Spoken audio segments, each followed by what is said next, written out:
My name is Amy. I've been into sport, I would say, all of my life. When I was a child, I played football from the age of 7 or 8. But along the side of playing football, for some reason, I just loved gymnastics. I didn't actually start doing gymnastics because it's quite late to start, but I looked for something that was similar.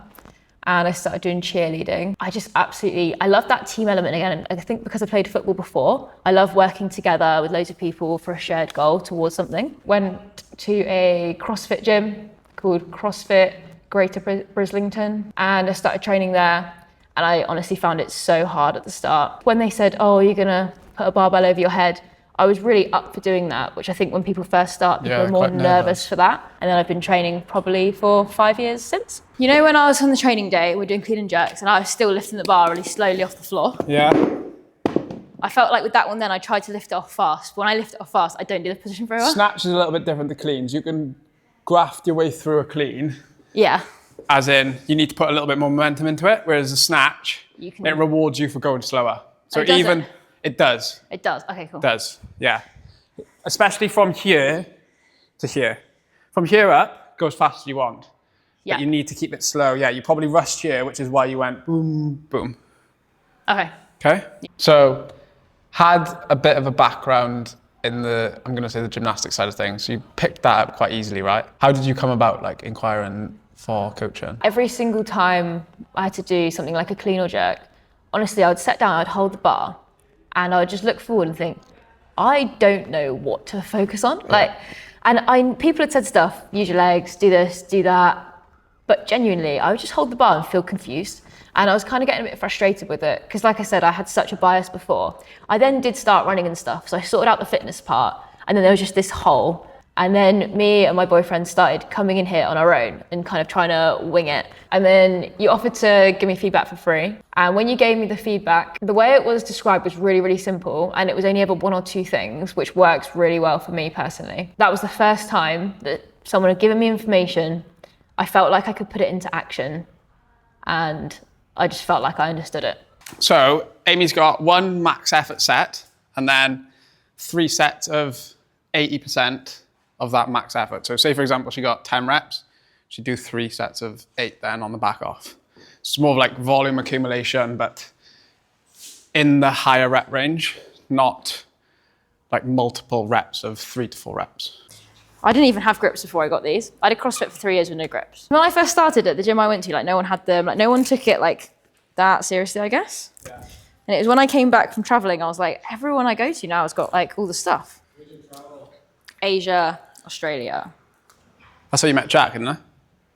Well, he was actually in the UK and I was traveling. He was in the UK and he messaged me on Instagram saying, can we go on a first date? And I said, well, I'm traveling. And then he said, well, where would you want to go? He's got 3 weeks off work in March. And I said, I want to go to the Philippines. He said, okay. So I flew from Australia. He flew from the UK. We'd never met. And we agreed to not FaceTime, so we thought it'd be funnier if it was more like Love is Blind. And we just met for the first time in an Airbnb foyer and then traveled for 3 weeks. And that was our first date. What? and now we're getting married.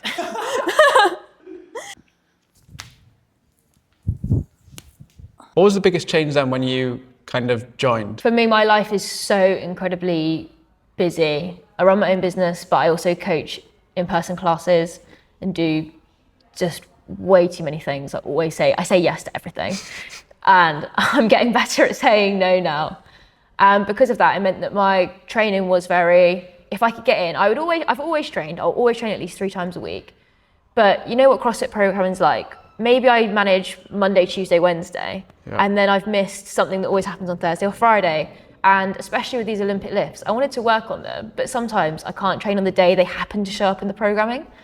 And I felt that it was too much of a lottery walking into group classes. And I was working on stuff then that's not going to help me fix all these biases that I have. I had a really clear area that I was bad at. Mm-hmm. So I felt like I needed something personal in order to make progress. I think that was the big thing for me. And then what this has also given is a bit of consistency. So you're going to give me 3 workouts a week and I can do them when I can, which isn't always going to be Monday, Wednesday, Friday. It's going to be different every week. Mm-hmm. So when I live a life that genuinely, some weeks I'm in different countries, some weeks I'm traveling, I've got 3-hour drives all the time, to know that my training is structured and that the only way I can really be consistent is if you give me something personalized that I can do when I can, essentially. 400 meter run, devil's press, walking lunge, walk thing. What have you got? Let's see whose is better. I got 3 minutes on, 3 minutes off. Of what?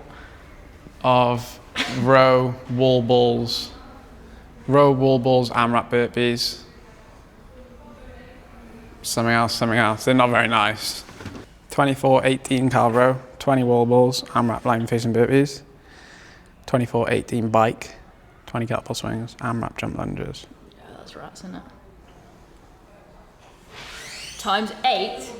Yeah, but we can do 6. I hate echo bike. Once a year. You don't have to upload this. Once a year. Once a year, I would do everything on the program in 1 week. I reckon when we first started working together, I did 100% for honestly like a while. Like, if I've got a competition coming up, it's different, yeah. it's a lot different, but if I haven't, oh my God. I just get the main strength bits done, and then the main, but it's actually something that I say to a lot of people, is don't actually, because some people will stress themselves out to the max and then force stuff in when they don't really need to. Yeah, I think like, I put so much pressure on myself because I'm such a people pleaser sometimes.